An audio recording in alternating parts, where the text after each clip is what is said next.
So I'm realizing why he's hanging around instead of running off while I'm filming him as he usually does, is because this is actually not gargantuan. There's another lizard nearby that has died, and I don't know if this one that's living is a partner or what, why it's hanging around. And where'd you go? There you are.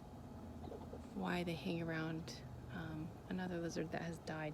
But the other one, which I won't show you, is much larger, so I think that's gargantuan. And then this one is, I don't know what, partner, offspring, but doesn't want to leave the spot where the other one has died. So that's interesting to me.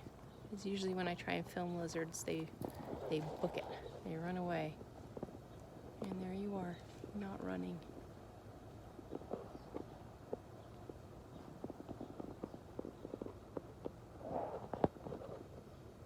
All right, we'll leave you to your morning.